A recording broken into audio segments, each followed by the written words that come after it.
اور اگر بائے فرض کو پورا کیے بغیر چلے گئے، آگے موت کا منظر ہے، آگے قبر کی اندھیری کوٹری ہے، حشر کا سخت میدان ہے، خدا کے روبرو جواب دینا ہے۔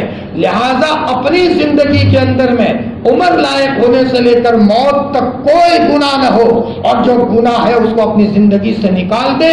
وہ میری فیملی کی، میرے بچوں کی، میری بچیوں کی، سب کی ذمہ داری ہے۔ ایک زمانہ تھا مائیں بڑی متقی ہوتی تھی، باپ بڑے متقی ہوتے تھے، گھر کے اندر میں تقویٰ ہی تقویٰ ہوتا تھا، کمائی حلال کی ہوتی تھی، فجر سے پہلے تلاوت کی آوازیں ہوتی تھی، گھروں میں تہجد کی نمازیں ہوتی تھی۔ فرمایا تصور نہیں تھا وہاں زنا کا، تصور نہیں تھا وہاں کسی کو تکلیف دینے کا، وہاں تصور نہیں تھا دنیا کی محبت میں حد سے زیادہ آگے نکل جانے کا، جو دنیا کی محبت آدمی کو مسجد سے روکے۔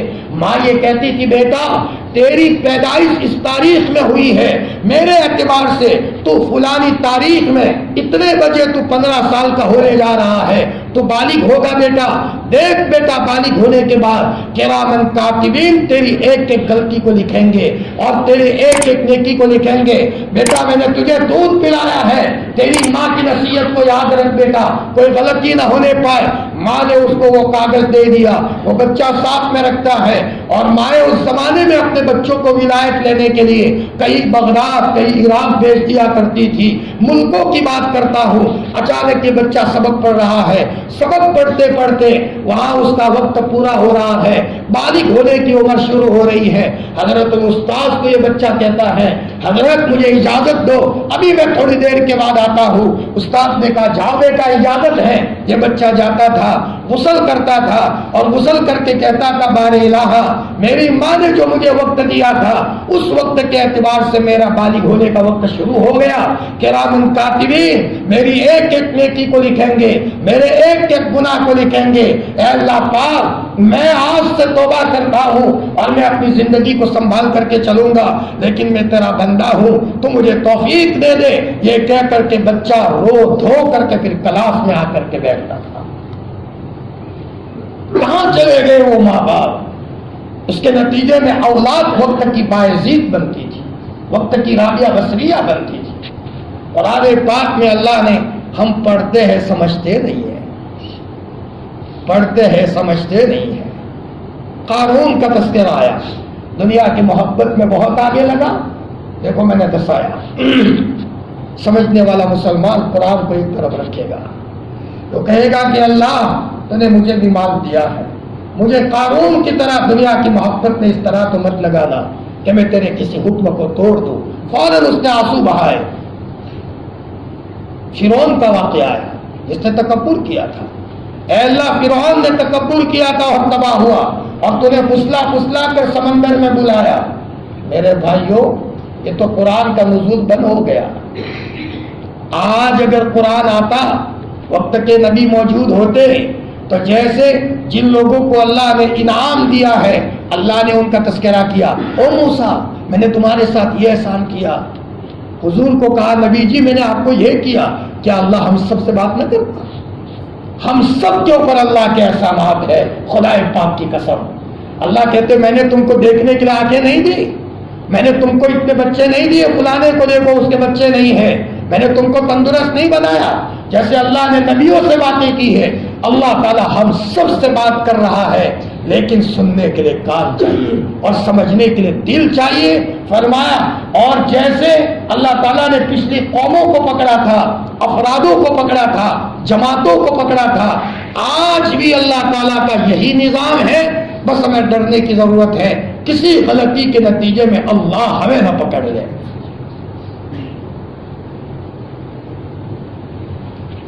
ایک ایک غلطی سے اپنے کو نجات، بیماریاں بہت ہیں، اللہ ہم سب کو زندگی کی قدر کی توفیق دے۔ بائیں پاؤں میں طاقت ہے، نماز پڑھنے کی ہمارے پاس بس ہے، آنکھوں سے دیکھ رہے ہیں، جی یہ موقع ہے، موقع جتنا لینا چاہے لے سکتے ہیں، اللہ دینے کے لیے تیار ہے۔ آج تو اللہ کی مدد استقبال کے لیے بہت تیار ہے، امت کمزور ہے، قرب قیامت میں ہے، قدر کر لیں۔ خواجہ عبد القدوس گنگوئی رحمۃ اللہ علیہ کر کے بہت بڑے اللہ کے ولی گزرے ہیں، قدر پر میں واقعہ بیان کر رہا ہوں۔ لوگ ملکوں سے آتے تھے گنگوہ میں، ہمارے یہاں یوپی میں جو گنگوہ ہے، یہاں ہندوستان میں ایسے ایسے علماء گزرے ہیں کہ ملکوں سے لوگ ان کے قدموں میں آتے تھے، ملکوں سے۔ ابھی نزدیک میں گزرے ہیں حضرت مولانا علی میاں صاحب رحمۃ اللہ علیہ، قطر والوں نے باقاعدہ ایک نمائندہ بھیجا حضرت کو ایوارڈ دینے کے لیے۔ واجپئی جی کی سرکار تھی، دہلی میں ہوائی جہاز آیا اور یوں کہا کہ یہ ابو الحسن میاں کون ہے، قطر والوں نے بھیجا ہے ایوارڈ دینے کے لیے۔ اللہ اکبر! بڑے بڑے لوگ، بڑے بڑے بادشاہ ان کے قدموں میں بیٹھتے تھے، جو یہ گودڑیوں پر بیٹھنے والے۔ حضرت مولانا گنگوئی رحمۃ اللہ علیہ کے پاس، خواجہ عبد القدوس گنگوئی کے پاس ملکوں سے لوگ آتے تھے۔ رہی ایک مقام سے ایک صاحب آتے تھے ان کے خواجہ عبد القدوس کی خدمت میں، حضرت کا بیٹا یا پوتا تھا، نام تھا محمد سعید، لیکن باپ کی حیاتی میں بچے نے قدر نہیں کی، کبوتر بازی کرتا تھا، کبوتر لڑاتا تھا، جیسے کبھی باپ کی حیاتی میں بچہ قدر نہ کرے۔ چل رہا ہے ایسا، اپنے بچوں کو قدر سکھانے کی ضرورت ہے۔ ہم نے دیکھا ہے حضرت مفتی فاروق صاحب عمر اللہ عمر قدم اپنے بیٹے محمود کو پابندی سے ہردوئی بھیجا کرتے تھے، جاؤ بیٹا وہاں۔ جانتے تھے کہ بچہ دیندار بنے گا تو مال کا صحیح استعمال بھی کرے گا، ورنہ بے دینی کے نتیجے میں سب چلا جائے گا۔ قاری طیب صاحب رحمۃ اللہ علیہ کو ان کے والد حافظ احمد صاحب نے تھانہ بھون میں بھیجا، جاؤ بیٹا وہاں۔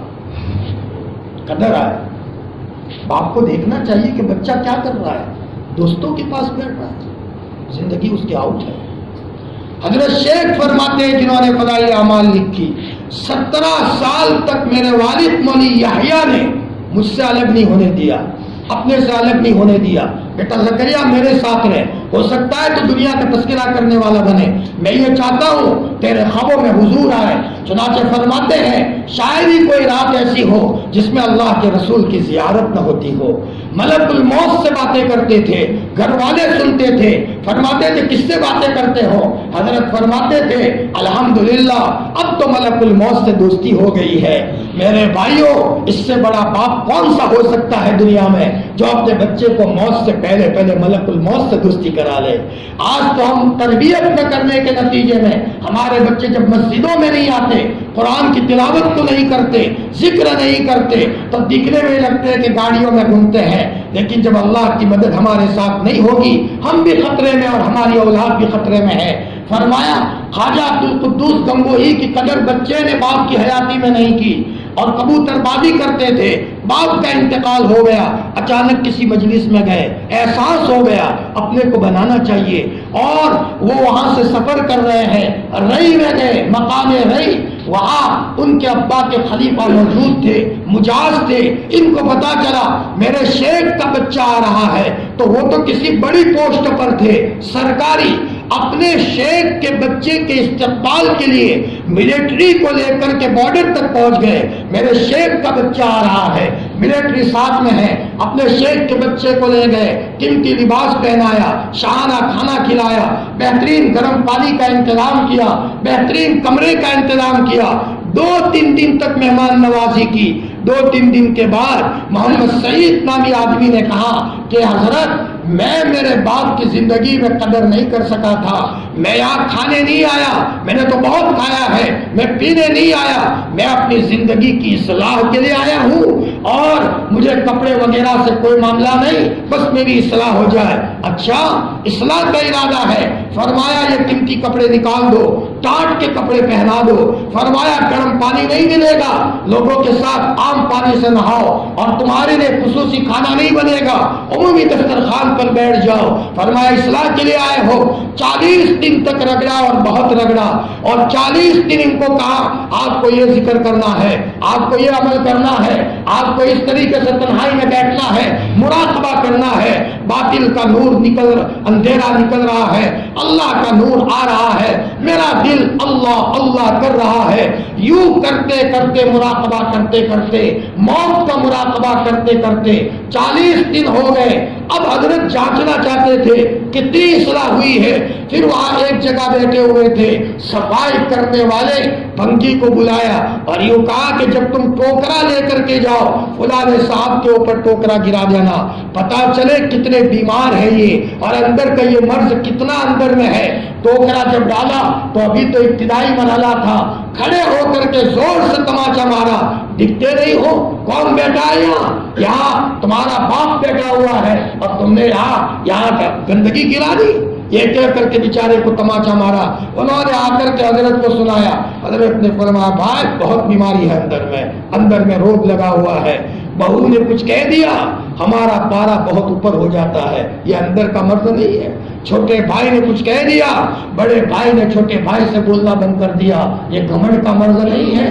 جی محلے میں کسی نے کچھ کہہ دیا تھا, بولنا بند. کسی نے ہم سے مشورے میں نہیں پوچھا تھا, مجھے کیوں نہیں پوچھا. ہاں یہ حقیقت میں وہی جملہ ہے جو شیطان نے کہا تھا کہ میں آدم کے سامنے سجدہ کیوں کروں, ان سے تو میں بہتر ہوں, ان کو آپ نے مٹی سے بنایا ہے, مجھے آگ سے بنایا ہے. جو جملہ شیطان نے کہا تھا بھائی کچھ بھی بہانہ کر لو, ہمارے اندر کا جملہ وہی ہے. میرا بھی کوئی مقام ہے. چھوٹے بھائی نے مجھ سے کیوں نہیں بولا. اور علماء نے لکھا ہے گھمنڈ کرنے والا کبھی جنت میں نہیں جائے گا. لا يدخل الجنت من كان في قلبه مثقال ذرة من الكبر, جس کے دل میں ذرہ برابر بھی گھمنڈ ہوگا وہ جنت میں نہیں جائے گا. سوال یہ پیدا ہوتا ہے, حدیث میں تو آتا ہے معمولی کوئی ایمان بچا کر کے لے گیا, اللہ تعالیٰ اس دنیا سے 10 گنی بڑی جنت عطا فرمائیں گے. تو اس کا مطلب یہ ہے کہ معمولی کبر کے نتیجے میں ایمان بچتا ہی نہیں ہے, ایمان نکل جاتا ہے. 2 حدیثوں کو سامنے رکھ کر علماء نے فرمایا اس لیے ہمارا نبی بہت متواضع تھا, چھوٹا بن کر کے رہتا تھا, محلے میں بچوں کو سلامی کرتا تھا, چھوٹے چھوٹے بچوں کو گودوں میں رکھا جاتا تھا, بچے پیشاب کر جاتے تھے. فرمایا اور آپ علیہ السلام کھانے بیٹھتے تھے تو اس طریقے سے بیٹھتے تھے جیسے فقیر اور مسکین بیٹھتا ہو.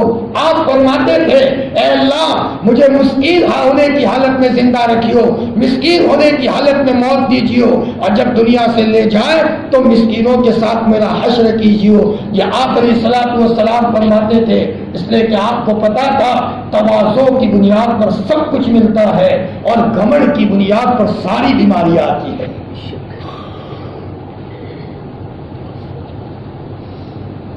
حضرت نے فرمایا وظیفہ اور تیز کرو, بہت بیماری ہے تم میں. ہر ایک آدمی اپنا جائزہ لے. بیوی نے کچھ کہہ دیا تماشا لگا دیا اور اس کے نتیجے میں طلاقیں ہوئی. یہ سب گھمنڈ کے نتیجے میں معاشرہ ٹوٹ گیا. بچہ آپ سے ناراض, بچہ ہے نادان ہے, بیٹا ایسا مت کرو, بیٹا پیار سے بات کرو.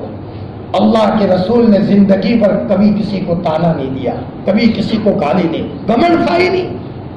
وہاں تو تواضع اور بہت تواضع, بہت زیادہ تواضع کیا, بلکہ تواضع کا گودام تھا آپ کے پاس. سارے ولیوں کو تواضع حضور کے پاس سے ملی ہے, تو اسٹاک تو حضور کے پاس تھا. 40 دن وظیفہ کروایا, مجلس میں بٹھایا. اب ان کو بیٹھے ہوئے تھے, اس کو کہا بھنگی کو اب کچرا ڈالو. جب بنتا ہے تبھی مزاج بدلتا ہے. ہم نے مزاج بدلنے کا سوچا ہی نہیں. چل رہے اور ملک الموت آ کر پکڑتے اسی حالت. پائے وہاں تو پائے کا حساب ہوگا. ابھی امام صاحب نے ماشاءاللہ بڑی بہترین قرات سے فَمَن يَعْمَلْ مِثْقَالَ ذَرَّةٍ خَيْرًا يَرَهُ وَمَن يَعْمَلْ مِثْقَالَ ذَرَّةٍ شَرًّا يَرَهُ والی جو آیت کی تلاوت کی, یہی آیت تھی. امام ابو حنیفہ عشاء کے بعد سے فجر تک پڑھتے رہے اور روتے رہے. انہی آیتوں نے ان کو راتوں میں جگا دیا تھا. فرمایا 40 دن تک پھر ان کا وظیفہ دیا, بھاری ڈوز دیا. 40 دن کے بعد بھنگی کو کہا آپ ڈالو. اب ذرا تھوڑا مزاج بدلا ہے. اب انہوں نے صرف آنکھیں دکھائی, کھڑے نہیں ہوئے.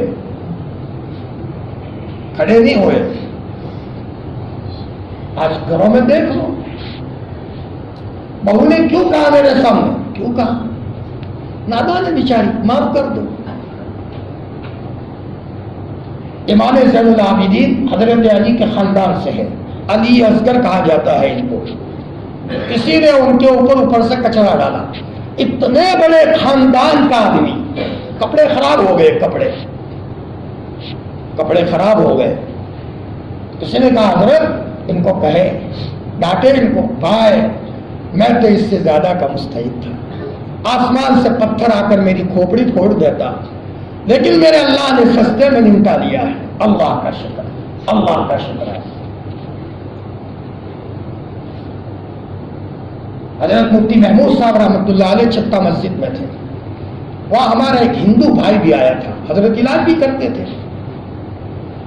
آج تو ہمارے دل میں ان کے ساتھ نہ بیٹھو، ان کے ساتھ نہ رہو، مطلب یہ ہے کہ میں بڑے شان والا ہوں۔ حدیث میں آتا ہے حضرت جب مدینہ المنورہ میں آتے تھے تو اپنی اٹھنی پر بچوں کو بٹھاتے تھے، بچوں کو آگے بٹھاتے تھے، کسی کو پیچھے بٹھاتے۔ حضرت جعفر کے بچے بھی آئے تو آپ نے ان کو اٹھا کر آگے بٹھا۔ یہی حال حضرت ابو بکر صدیق کا تھا، بلکہ اور زیادہ دل میں چھوٹا پن پیدا ہو، بیواؤں کے گھر میں جھاڑو لگاتے تھے، اندر سے کبر ختم ہو۔ حضرت قاری طیب صاحب رحمۃ اللہ علیہ تھانہ بھون گئے، بڑے باپ کے بیٹے تھے، ان کے والد دیوبند کے محققین تھے۔ میرے بچے میں گھمنڈ پیدا نہ ہو، اور گھمنڈ والا فیل ہے، گھمنڈ والا اپنے باپ کو نہیں سنبھال سکتا، گھمنڈ والا اپنے بچوں کو نہیں سنبھال سکتا، گھمنڈ والا اپنے بھائیوں کو لے کر چل نہیں سکتا، گھمنڈ والا اپنے خاندان کو لے کر چل نہیں سکتا۔ اور جو آدمی جتنا متواضع ہوگا وہ صرف خاندان کو نہیں قوم کو لے کر کے چل سکتا ہے۔ کیا بتاؤں، بعض لوگ جو مسلمان بھی نہیں ہوتے ان میں بھی بعض صفات بڑے اچھے ہوتے ہیں۔ ایک مرتبہ میں ٹرین میں سفر کر رہا تھا، اچانک وہاں اس میں ہمارا کوئی جوگی بھائی تھا، وہاں سامنے سویا تھا، سردی کا زمانہ تھا، ٹھٹر رہا تھا۔ اچانک سردی کے زمانے میں میرے پاس بھی لحاف تھا، میں صبح اٹھا، اللہ نے توفیق دی، تہجد کے موقع پر میں نے دیکھا سامنے بیچارہ ایک بھائی ہے، ٹھٹر رہا ہے، تو میں نے اپنا لحاف اس کو اڑا دیا، سامنے ہی سویا ہوا تھا۔ تو اب سردی سے اس کو نجات مل گئی اور گرمی لگ گئی، تو پاؤں سکڑے ہوئے تھے، پاؤں ذرا اس نے لمبے کر دیے اور برابر دل لگا کر کے وہ سویا۔ اسے نہیں پتا گرمی کہاں سے آئی ہے، بس سو گیا وہ نیند میں ہی تھا۔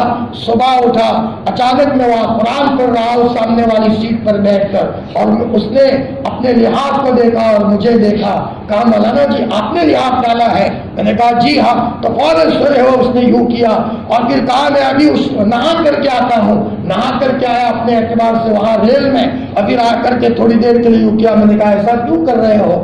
مولانا میرا دل بہت خوش ہو گیا۔ میں نے کہا کہ آپ میرے فادر کی عمر کے ہو، نبی جی نے فرمایا ہے بڑی عمر والوں کا خیال رکھو۔ فوراً آنکھوں میں سے آنسو بہا کر کہنے لگا مولانا ابھی ہمارے ایک ساتھی کا انتقال ہوا، میں تمہیں کیا بتاؤں، وہ ایسا بھلا آدمی تھا، شرابی آدمی، شراب پی کر گندے نالی کے پاس کوئی پڑا ہوا ہوتا تھا، گرمی ہوتی تھی، مکھیاں بن بناتی تھی، لوگ نفرت کرتے تھے، میرا یہ ساتھی چھاتا لے کر جاتا تھا اور اس کے اوپر چھتری کے ذریعے سے سایہ کرتا تھا، مکھی اڑاتا تھا، اور جب ہوش آتا تھا تو کہتا تھا میرے بھائی شراب چھوڑ دے، تیرے بھی بچے ہیں، تیرے بھی بیوی ہے۔ مولانا ایسا آدمی تھا۔ میرے بھائیوں ہمیں اس سے سبق لینے کی ضرورت ہے کہ ایک آدمی مسلمان نہیں ہے لیکن اس کی زندگی میں دوسرے کی خیر خواہی کا مادہ کیسا ہے۔ ہم تو مسلمان ہیں، جو اندر میں تواضع آئے گی ہم پورے خاندان کو لے کر کے چلیں گے۔ آج کوئی دو بھائیوں سے کٹا ہوا ہے، کوئی ایک بہن سے کٹا ہوا ہے، کوئی اپنے باپ سے کٹا ہوا ہے، یہ سب گھمنڈ کی بنیاد پر ہے۔ ہمیں کچل دیا جائے لوگوں کے پاؤں میں، اس سے بھی زیادہ ہم مستحق ہیں، ہم تو گنہگار ہیں۔ بانی دارالعلوم دیوبند مولانا قاسم نانوتوی رحمۃ اللہ علیہ دیوبند مدرسے میں ایک کمرے کی بنیاد رکھی جا رہی تھی، حضرت نے آسمان کی طرف دیکھ کر کہا او بار الہ، اگر مجھے یہ پتا چل جائے کہ تو اس سے راضی ہے کہ قاسم نانوتوی نیچے سو جائے اور اس کے اوپر عمارت بنا دی جائے تو قاسم نانوتوی اپنے کو نیچے سلانے کے لیے بھی تیار ہے۔ اپنے آپ کو کتنا متواضع کر کے رکھتے تھے۔ زمینیں تنگ ہو گئی، معاشرہ تنگ ہو گیا، فرمایا کیوں نہیں بولتے، شادی کا کارڈ نہیں بھیجا تھا، اوہو میں بہتر ہوں اس سے، کیوں نہیں بھیجا، اس کو بھیجا۔ بھائیو بہانہ کچھ بھی کر لو، عنوان کچھ بھی لگا لو، اپنوں میں بیٹھا ہوں،